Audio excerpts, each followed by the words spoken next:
इस मूवी के स्टार्ट में हमें एक बैटलफील्ड का सीन दिखाया जाता है जहां चाइना में मौजूद अच्छे और बुरे लोग कॉन्फ्लिक्ट्स में उलझे हुए थे और इस सिविल वार ने पूरे देश को ही शैटर कर दिया था। देश में मौजूद डिफरेंट रीजन्स लैंड और रिसोर्सेज के लिए एक दूसरे के साथ फाइट में इंगेज हो चुके थे, लेकिन फिर किंगडम के सभी रीजन्स को एक एम्परर इकट्ठा करता है और समय के साथ साथ वो सभी किंगडम्स को एक एम्पायर में बदल देता है, जिसकी वजह से बहुत से किंग्स उस एम्परर को मारने की कोशिश करते हैं, लेकिन उसे हराना अब बहुत डिफिकल्ट हो चुका था। उसने देश में मौजूद सभी पावर्स को उखाड़ फेंका था और एक चाइना को बनाया था। और चाइनीज हिस्ट्री को देख के हमें पता चलता है कि वो एम्परर चाइना का सबसे पहला एम्परर था। यहाँ हमें ये भी पता चलता है कि वो एम्परर असल में एक ड्रैगन एम्परर था। उसके बहुत से स्लेव्स थे जिनसे उसने ग्रेट वॉल ऑफ चाइना को बिल्ड करवाया था और मरे हुए लोगों को उस वॉल के नीचे दफना दिया था। वो इविल का वॉरलॉर्ड था और उसमें बहुत सी एबिलिटीज और टैलेंट मौजूद था।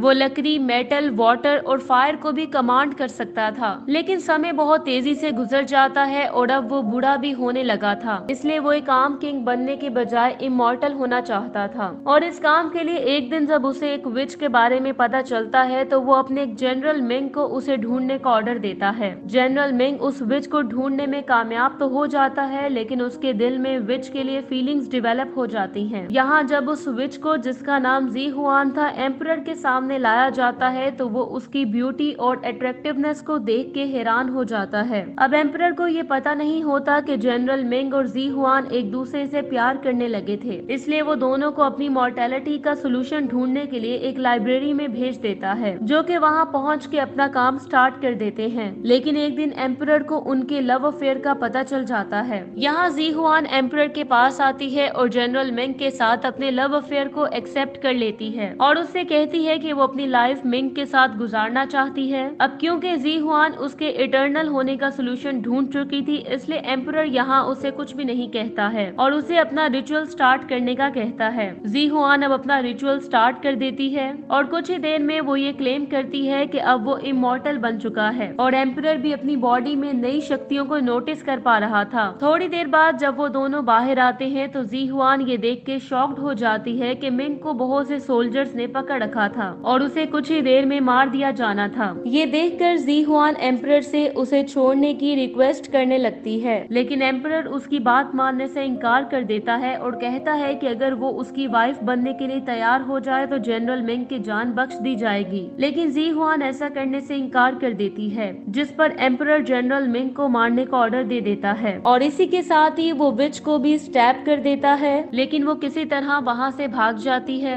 इसी दौरान एम्परर की आंखों से आंसू आने लगते हैं, जो कि असल में डस्ट के आंसू थे, इसलिए वो फौरन से विच के पीछे भागता है और उससे इस बारे में पूछने लगता है, जिस पर वो उसे बताती है कि जो रिचुअल उसने किया था असल में वो एक कर्स था, जिसकी वजह से अब वो और उसकी आर्मी मम्मी में कन्वर्ट हो जाएंगे। और विच के वहाँ से जाते ही वो एम्परर मम्मी में कन्वर्ट हो जाता है और उसके साथ साथ उसकी आर्मी भी मम्मी में कन्वर्ट हो जाती है और इस तरह उस एम्परर का रूल उसके और उसकी आर्मी के साथ ही डर्ट में दफन हो जाता है। नेक्स्ट सीन में हमें 1946 का टाइम दिखाया जाता है, जहां हम रिक को देखते हैं जो कि अपनी वाइफ एवलिन के साथ रहता है। रिक को यूनिक और विंटेज आइटम्स कलेक्ट करने का शौक है। यहाँ जब वो दोनों खाना खा रहे थे तो रिक की वाइफ उससे पूछने लगती है कि उनके बेटे एलेक्स ने कितने समय से उनसे कांटेक्ट नहीं किया था, जिस पर रिक उससे कहता है कि शायद वो अपनी स्टडीज में बिजी होगा। नेक्स्ट सीन में हम एलेक्स को देखते हैं जो कि अपने इंस्ट्रक्टर विल्सन की हेल्प से उसी एम्परर के मकबरे को ढूंढ लेता है जिसके बारे में मूवी के स्टार्ट में बताया गया है। अब जब एलेक्स और उसके साथी उस मकबरे में एंटर होते हैं तो वो ये देख के शॉक्ड हो जाते हैं कि उस एम्परर के सभी सोल्जर्स विच के कर्स की वजह से स्टोन्स में कन्वर्ट हो चुके थे। यहाँ उसे एम्परर की मम्मी भी मिल जाती है, लेकिन तभी उस पे एक लेडी अटैक कर देती है और उसे मारने की कोशिश करती है, लेकिन विल्सन की हेल्प से वो उसके अटैक से बच जाता है। दूसरी तरफ हम एलेक्स के पेरेंट्स को देखते हैं, जिन्हें ब्रिटिश गवर्नमेंट शंग्रीला आई को चाइना को वापस करने की असाइनमेंट देती है और ब्रिटिश रिप्रेजेंटेटिव उन्हें उस शंग्रीला आई को केयरफुली डिलीवर करने की एडवाइस करता है, क्योंकि वो शंग्रीला आई बहुत ही ज्यादा कीमती थी। नेक्स्ट सीन में जब वो दोनों चाइना पहुंचते हैं तो वहाँ वो एवलिन के भाई और एलेक्स से मिलते हैं। एलेक्स यहाँ अपने पेरेंट्स पे गुस्सा करने लगता है क्योंकि उसे लगता था कि उसके पेरेंट्स के पास उसके लिए टाइम ही नहीं है,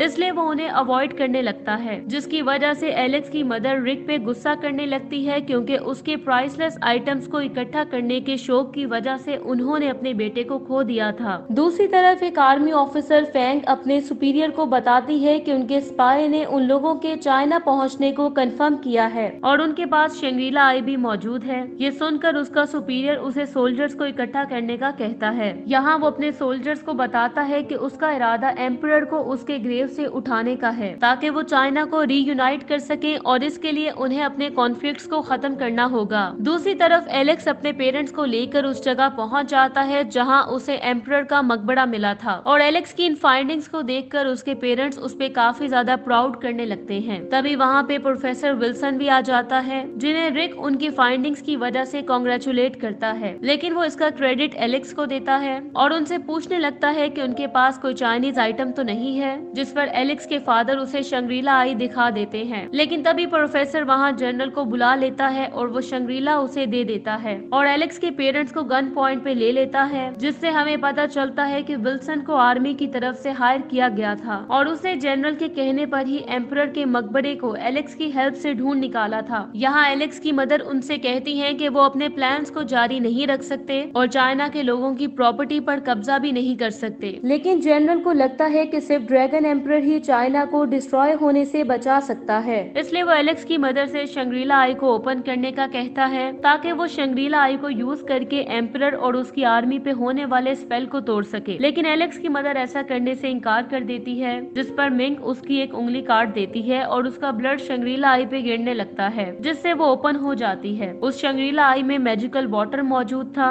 जिसको अगर एम्परर के हार्ट पे फेंका जाता तो वो दोबारा जिंदा होकर कंट्रोल हासिल कर सकता था और जैसे वो जनरल ऐसा करता है तो एम्परर फिर से उठ जाता है और उसके नींद से उठते ही वो विल्सन को मार देता है। तभी वहाँ पे एलेक्स भी पहुँच जाता है और एम्परर को रोकने लगता है क्योंकि उसे पता था कि एम्परर चाइना को डिस्ट्रॉय कर देगा और वो चाइना के लोगों की जिंदगियां कठिन बना देगा। इसी दौरान वो लड़की लिन जिसने पहले एलेक्स पे अटैक किया था वो इस बार एम्परर को रोकने के लिए एलेक्स का साथ देने लगती है। यहाँ वो दोनों मिलकर एम्परर पे अटैक करते हैं और उसे मारने की कोशिश करते हैं, लेकिन वो किसी तरह वहाँ से भागने में कामयाब हो जाता है। यहाँ लिन एलेक्स को बताती है कि एम्परर को सिर्फ एक वेपन से मारा जा सकता है और जब एलेक्स वेपन के बारे में पूछता है तो वो उसे कर्स डैगर दिखाती है, जिसके बाद वो सब शंग्रीला आई को वापस हासिल करने और एम्परर को मारने के लिए वहाँ से निकल पड़ते हैं और एक मॉन्स्टर को ढूंढने के लिए किसी जगह पहुँच जाते हैं। लिन उन्हें बताती है कि वो उस मॉन्स्टर की हेल्प से एम्परर को मार सकते थे और वो मॉन्स्टर बिल्कुल स्नोमैन की तरह है। दूसरी तरफ हम एम्परर को देखते हैं जो कि जनरल को अपने ट्रूप्स भेजकर सब लोगों को मारने का ऑर्डर देता है। कुछ ही देर में एलेक्स और उसके साथियों पे जनरल की आर्मी अटैक कर देती है। वो लोग उन सोल्जर्स से फाइट कर ही रहे थे कि तभी वहाँ पे वो मॉन्स्टर आ जाता है जिसे लिन ने समन किया था और वो उन सोल्जर्स के साथ फाइट में उनकी हेल्प करने लगता है। इसी दौरान एम्परर भी वहां पहुंच जाता है और एलेक्स जो कि उन सोल्जर्स पे एक्सप्लोसिव फेंक रहा था उस पे एक डैगर से अटैक कर देता है, लेकिन इससे पहले कि वो डैगर एलेक्स को हिट करता एलेक्स के फादर उसे बचा लेते हैं और इसी दौरान वो डैगर एलेक्स के फादर को लग जाता है जिससे वो काफी ज्यादा इंजर्ड हो जाते हैं। इसलिए लिन उन्हें उस विच के पास ले जाने लगती है जिसने एम्परर और उसकी आर्मी को स्टोन्स में कन्वर्ट कर दिया था। अब क्योंकि उस विच तक पहुँचने के लिए उन्हें डिफिकल्ट और कोल्ड माउंटेन से होकर जाना था, इसलिए वो स्नो मॉन्स्टर उन्हें वहां तक पहुंचाने के लिए उनकी हेल्प करने लगता है। वो लोग जब वहां पहुंचते हैं तो उन्हें पता चलता है कि लिन उसी विच की बेटी थी। यहाँ विच एलेक्स को बताती है कि लिन जनरल मिंग की बेटी है जिसे एम्परर ने मार दिया था और ये भी कि अगर स्नो मॉन्स्टर उसकी हेल्प ना करता तो वो भी अब तक मर चुके होते और उन दोनों ने क्योंकि शंग्रीला लेक का जादुई पानी पिया था इसलिए वो अभी तक जिंदा थी। विच एलेक्स के फादर का ट्रीटमेंट करने लगती है और उसे रिकवर होने में हेल्प करती है। यहाँ हमें ये भी पता चलता है कि एलेक्स लिन को पसंद करने लगा था, लेकिन लिन ये नहीं चाहती थी कि वो उसकी आंखों के सामने मारा जाए क्योंकि वो इमॉर्टल नहीं था। दूसरी तरफ एलेक्स के दिल में अपने पेरेंट्स के लिए बैड फीलिंग्स भी खत्म हो जाती हैं और वो अपने फादर के ठीक होते ही उन्हें गले लगा लेता है। इसी दौरान एम्परर भी शंग्रीला पहुँच जाता है और उन लोगों पे अटैक कर देता है जिससे वो दूर जा गिरते हैं। अब एम्परर को मौका मिलता है और वो उस जादुई लेक में नहाने लगता है जिसकी वजह से वो 3 सरों वाले एक पावरफुल ड्रैगन में कन्वर्ट हो जाता है और सब लोगों पे आग बरसाने लगता है। इसलिए सभी लोग अपनी जान बचाने लगते हैं। इसी दौरान वो एम्परर लिन को किडनैप कर लेता है और उस डैगर को भी हासिल कर लेता है जिससे उसे मारा जा सकता था। जिसके बाद वो जादुई पानी की हेल्प से अपनी पूरी आर्मी को भी ठीक कर देता है। एम्परर अब हर किसी पर और हर चीज पर रूल करना चाहता था, इसलिए वो अपने सोल्जर्स को चाइना की ग्रेट वॉल तक पहुंचने का ऑर्डर देता है, क्योंकि अगर वो उस जगह पहुंच जाएंगे तो कोई भी उन्हें हरा नहीं सकेगा। दूसरी तरफ जी हुआन और एलेक्स को भी एम्परर के इवल प्लान्स का पता था, इसलिए वो उसका पीछा कर रहे थे। यहाँ जी हुआन इस प्लेनेट को एम्परर के कर्ज से बचाने के लिए अपनी और अपनी बेटी की इमॉर्टैलिटी को गिव अप कर देती है और इसी के साथ वो जनरल मिंग के सोल्जर्स को भी नींद से उठा देती है ताकि वो अपना बदला ले सके। कुछ ही देर में वो दोनों आर्मीज एक दूसरे से टकरा जाती हैं।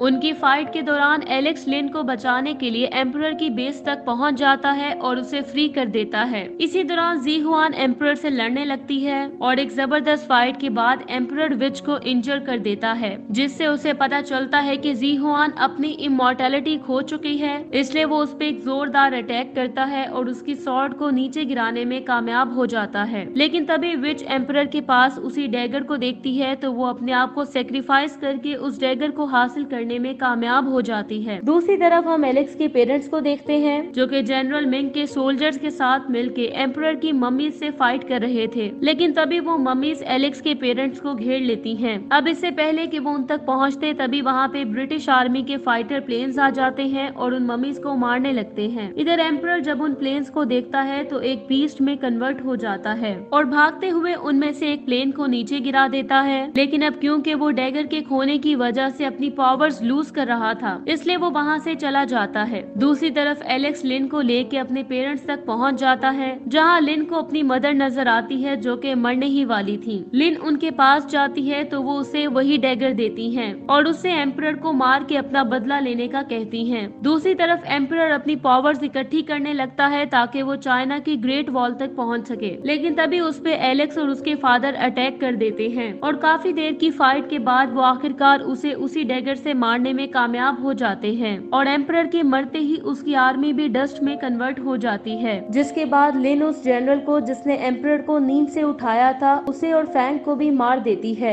ये देखकर जनरल मिंग की आर्मी सेलिब्रेट करने लगती है और इसी के साथ ही वो भी डेथ के बाद वाली अपनी जिंदगी में लौट जाते हैं। मूवी के लास्ट सीन में हम लिन और एलेक्स को देखते हैं। अब क्योंकि लिन भी इमॉर्टल नहीं रही थी इसलिए वो एक साथ रहने का डिसाइड करते हैं। इसी के साथ ही ये मूवी एंड हो जाती है। Thank you so much for watching.